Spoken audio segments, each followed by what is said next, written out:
Hi, Tom from bknutrition.com, and in this video we're going to talk about getting hangry. More importantly, how to stop yourself getting hangry when you are restricting your calories in any sense for, say, a holiday or lose weight for any other purpose. And you've got to restrict yourself, restrict your foods, and with that, as we all know, comes a little bit of stress and anxiety, and sometimes a little bit of narkiness from getting hangry. So I'm going to run through some of the things that I do with clients to help them stop that, and also some interesting new research that's come out recently regarding actually people who get hangry. They study people who get hangry, so that'd be interesting as well.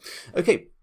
So first of all, the study that was done recently was one in Europe. It was a study of individuals who were restricting their calories, and what it showed is that, yes, of course, we all know it's going to show that people do get hungry when they restrict their calories. What was interesting, though, about that study is that they also asked people why do they eat the foods they do. Now, they asked a range of different questions, such as do you eat foods for your weight loss, for your health, how they look, do you like the food, those sorts of things. And the big ones that came out on top, the ones which had the most sort of strongly agree responses, were foods that look nice, foods that they like the taste of, foods that gave them pleasure, and also their general hunger, so they were actually hungry. And that's interesting because a lot of us, if you didn't know this, a lot of us eat in what's called hedonic eating. And hedonic eating is where we're generally like bored or our mind wanders, and the first thing we think about is food. And hedonic eating can be triggered by a number of factors. Say if you walk into any sort of like a corporate area, a meeting room, what they used to have, I don't know if they have them now because of COVID, is things like bowls of apples, bowls of sweets, that sort of thing, which you can have a little nibble on while you're waiting for your meeting. And that is hedonic eating, because you're not actually hungry when you walk in there, or you might be not eating because you've got a big meeting, important meeting. But let's say, you know, in the normal circumstances, you walked in there fully fueled, and you sit down, you see some sweets in front of you, so, oh, I'll have one of those. Same at Christmas and New Year. Generally, people have a lot of food around at New Year. They have food like selection boxes, like Quality Street and that sort of thing, dotted around their house. And it's just an invitation to pick food. And that's the hedonic eating side of things. You're not really hungry. However, you see some food in front of you, and then you get a stimulus to eat it. Like when you walk past a baker's shop and the smell of bread is coming out, and then you, oh, that's nice, so I like the smell of bread. You walk in there, end up coming out with 10 donuts, that sort of thing. It's not really, you're not really that hungry, but the senses, your sight, your smell, sometimes taste, you know, you can taste smells in the air as well, can't you? That signal will give you a stimulus to go and seek out the food and potentially eat it. And we can also, this can also trigger us even more if we are hungry, if we're restricting our food. So we might be very okay with having a calorie deficit, but then if we see some sweets, or we see someone else eating sweets, or someone offers us some food, because people love doing that, don't they, when you're on a diet? Oh, just have a bit of chocolate, have a biscuit, it won't harm, it's only one, all that sort of stuff. Or you smell food, or you see food on the TV, that sort of thing. Straight away, you get a stimulus to, I want to eat food. And that can be that trigger that then makes you hungry, because then you realise actually how hungry you are. And so these researchers looked at all these factors, and interestingly, the one that wasn't high on the list, as in you eat this food because of this factor, and that was weight loss. So they asked the question, do you eat the food that you do because of weight loss? And there was neither strongly agree or strongly disagree. So people weren't really worried about the food, if the food they were eating would help them with weight loss. They just ate the foods, and the more important triggers for why they ate food were these sensory factors: their sight, the smell, their own hunger, that sort of thing. Now, what that says to me is that, something I've known for a long time, is that people will have more success on diets where they actually like the foods they're eating, because when you go on a diet and you pay one of these gurus for a diet plan or whatever, invariably what's going to happen is they're going to be recommending foods to you that you don't like, or they're not your favorite foods, but they tell you these are foods that are superfoods that will help you lose weight, will help you get in shape faster, all those sorts of things. And so you eat that, because obviously the desire is to lose weight. But actually, over time, you don't like doing that as a normal activity. Now remember, these people in this study were not dieting. They were not on a diet. They were just told to restrict their calories a little bit. They were not given a specific diet to follow. So if you say to someone, "Oh, what diet are you on?" and they've been given a diet, normally there'll be stuff that they don't like the eating on, but they have to eat, or they have to have this thing in place of something else that they would normally have, because that thing is like an evil food or a bad food. So when people are told to eat foods that they don't like, they will for a while, but the problem then becomes is that they start craving and missing all the foods that they had before, their normal foods, their normal intake. So from that sort of study, and obviously my experience working with people, I have the principle that you only ever eat foods you like if you're trying to transform your body. And this is something I've applied to all my clients across the board. All the 10+ years I've been working with people, is that we never ever have diet food. We never have food that, "Oh, you should eat that because that's going to help you lose weight." Food is just food. Food is calories.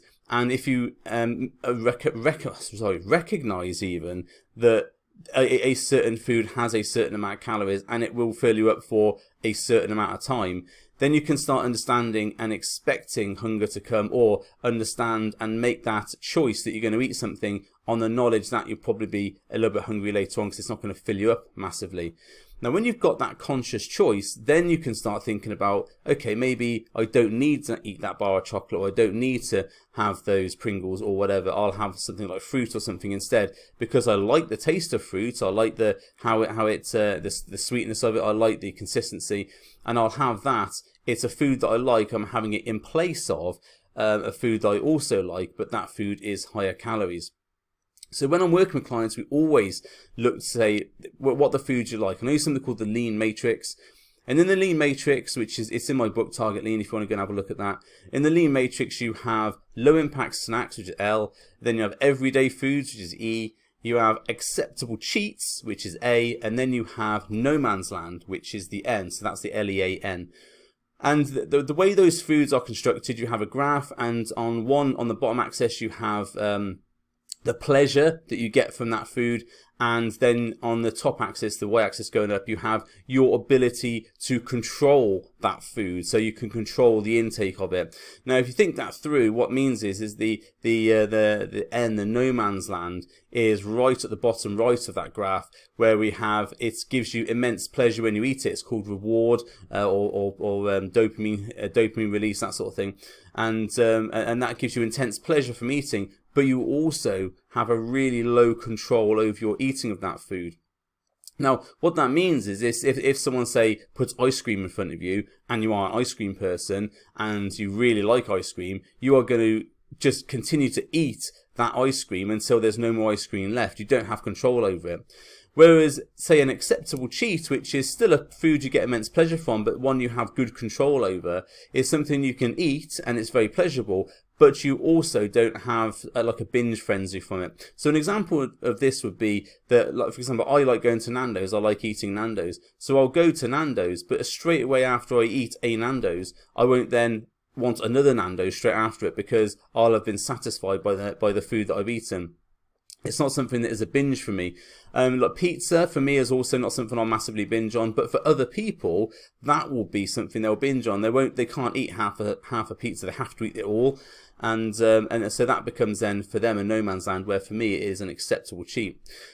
And then you have low impact snacks. And low impact snacks are still foods you get pleasure from. Not massive amounts of pleasure, but they're still food that you like. And then they're ones that have lower calories. So if we're looking for, say, food that you, say, if you're going to say Pringles, to me would be a no man's land, unless I control my intake of them. So if I had a tub of Pringles in front of me, I would probably eat the whole lot in one go. If I put it into a bowl, I can control that. But say, for example, I don't want to have Pringles because Pringles are quite high calorie, I could go for a low impact snacks version of that and have Snacker Jacks, which are much lower calories than Pringles, but they still give me that salt and vinegar taste and sort of that crispy taste that I can have. So that for me would be a low impact snack, and it's a substitute for the no man's land option, the higher calorie option, which I also would incredibly binge on if given the chance. Snacker Jacks, I don't have that binging from, even though it's a salt and vinegar crisp type thing. Part of the reason for that is that if you've ever eaten salt and vinegar Snacker Jacks, you'll know that after a while you sort of get that acid taste in your mouth because they are so salty. And then you have your everyday foods, which is top left, and that is foods that still give you pleasure, but you have good control over. And these are the foods that you generally eat every day. So for me, it's going to be things like spaghetti bolognese, chili con carne, chicken and pasta with some tomato sauce, burgers in buns, that sort of thing. It's foods that I do like. I like the taste of them, but I can control the calories to about sort of 500-600 calorie meal, and I won't binge on them. And the difference between the everyday food and obviously the acceptable cheats is that a Nando's for me is going to be a much higher calorie meal than a chili con carne, which I cook at home, is going to be. So that's the difference there. Is I do get immense pleasure from that. I have control over it, but the calories are a lot higher. So I wouldn't have Nando's every single day, even if I had the money to afford that. I would still opt for the chili con carne or the spaghetti bolognese or the chicken and pasta, because that's something I can prepare at home. I can control the calories for, something I get pleasure from, and it's something I wouldn't binge on. So it's a safe meal for me. So in terms of stopping yourself getting hangry, let me link back to that, what the research has shown in that study, where people generally ate for foods for pleasure and they like the look of, and that they liked. So liked and liked for pleasure are slightly different. Pleasure means that it's something, say, like if you ate ice cream, you eat that for pleasure, not really nutritional value. And foods that you liked can be, like, say, for me, chicken and pasta, I like that food. I'm eating it for nutritional value, but I wouldn't class it as, say, a treat, a pleasurable food like an ice cream. So if you think about those factors, if you're always eating foods that you like, but space them out into that grid, that lean matrix grid, you actually have a really good plan for your week there. Because if you've put most of your foods into your everyday foods, your everyday meals, and your low impact snacks, you've got a really good range of foods you can go to, your default options to go to. And every now and again, when you want to go out for a cheat meal, or if you want to call it that, because I don't like the term cheat meal, but it's what people understand. If you want to go out for a cheat meal, you then go to the acceptable cheat. So I know that if I go to this restaurant or that restaurant, I can have food, I can enjoy it, but I won't binge on it. However, if I go to the pizza parlor, I know I'll have a massive pizza with all the cheese, and I won't stop eating it until it's all gone. I don't have that problem because I hate cheese, but that is a common one for most people. Or if they go to like a dessert place or something like that, like Casper's, then you know they're massively high calorie, and you just sometimes can't stop yourself eating all the food there, and it is very nice. So it's good to be mindful to avoid getting hangry, to avoid getting this stress from when you're trying to restrict your calories, is to make sure that only foods that you like are on your menu. If a food that's given to you by your diet guru or whoever's doing your diet for you, and you say, well, I don't really like that, and then you have the answer, well, that's what's going to help you lose weight, that's absolute rubbish. All food will help you lose weight, and all the clients I've worked with, whenever we've discussed their eating patterns, their choices of food, all that sort of stuff, there's never any recommendation to eat foods they don't like. They might change their eating habits over time. So, for example, I've worked with people who didn't really eat fruit. They were okay with fruit. They didn't really eat it a lot, but they would eat sweets instead. So we opted for fruit as a lower calorie option. And now they prefer fruit because they can eat more of it, and it's still sweet, and it's something that features heavily in their diet. Now, that's not the same as forcing people to eat foods they don't like to lose weight. This is a food that people were eating anyway, they didn't really eat a lot of, and we changed their eating habits, and now they've changed their healthy lifestyle habits to incorporate that food. Same with things like Snacker Jacks. Same with things like cereals and stuff like that. You can change people's eating habits onto foods that they still like, but they weren't eating a lot of. And that's the difference. Is part of the fun of finding of changing your body, I should say, is finding foods that you like, you can eat a fair bit of, and they're not going to impact your diet a lot. And people say, oh, but I'm addicted to takeaways, this, that, the other. I've worked with people who are eating 3 to 4 takeaways a week, almost a takeaway every night. I'm working currently with someone who was always eating takeaways and would always go through massive bags of crisps every sitting. We've changed that around, so now he's eating Snacker Jacks, and instead of eating takeaways, he's eating ready meals that you can order in from the supermarket, which are still like things like curry, chili, that sort of thing, but the calories are controlled. So he's not eating a massive chicken tikka masala from the takeaway, which is like 1,000 calories. He's now eating a portioned out tikka masala meal from the supermarket. The trick here is to not try and U-turn your diet too much. When people go on diets or weight loss transitions, or actually even muscle building as well, and they're forcing themselves to eat loads of food, which you should never do. You know, what they do is they say, well, I'm going to change my life completely because I want to initiate a massive change in my body and how I look. So they do this massive change around their diet, their training, nutrition, their supplements, all that sort of thing. And it's such a shock for their body and their mind that they're now in this brand new zone. They might stick it for a little while, but the thing is, they haven't built those systems to be able to incorporate that behavior into their life. And one of my favorite authors, James Clear, talks about you fall to the level of your systems. So if you're slowly building up these changes, like I said before with the guy who was not eating fruit and then started to eat fruit and now incorporates it as a major part of his diet and doesn't eat sweets anymore, that was a very gradual change over time where he shifted the amount of sweets to fruit, and then the fruit became more part of his life than the sweets did, and now he doesn't eat sweets at all. It was a gradual change. So that if he had like a wobble day, and we all have wobble days when we go on a diet or we're trying to lose weight and we just binge or whatever and we fall off the wagon for a couple of days, when we come back, we need to make sure the systems we have in place are there to make sure we can get onto that sort of routine again quickly. If you've massively changed your lifestyle and routine and you've got to like prep 6 meals a day and all that sort of stuff, if you're not used to doing that and all of a sudden you have a wobble, then you're thinking about going back to that is another major hill to climb. And that in itself will make you hangry because it's like, well, I want food. I know I should be eating this, but actually I don't want to prepare that because it takes so long. So now I'm going to eat something else and still be hangry because although I've eaten some food, I'm angry now with myself for giving in. So it's very important if you are trying to change your life to do things in very small increments, very 1% increments, and that way you will get used to those sort of habits. So then if you do have a wobble, it's very easy to just go, okay, fine, I had a couple of days off, or I went away for a holiday, went to the all-you-can-eat thing, and I come back. Now I'm back into my normal routine again, and that normal routine is one that you're used to doing, and it's not something you've sort of had to handbrake turn into and sort of upheaval of your entire life in order to stick to it. Okay, so that's how to maybe prevent getting hangry. You are going to be hungry slightly if you do any sort of diet where you're trying to lose body fat. That will abate after a while because as you gradually lose weight, what happens is the body adjusts to your new body weight and actually brings it down so your hunger levels are less. You can abate the hunger levels by not doing a massive amount of calorie deficit. So when I work with clients, we're generally working in between 300 to 500 calorie deficit, no more than that. There's a couple of reasons for this. The first one is if you have too much of a calorie deficit, it's too much of a shock for the body, like I was discussing just now, and you get a massive hunger cravings from the body recognizing there's a huge calorie deficit going on and trying to get you back up to the previous level you were at.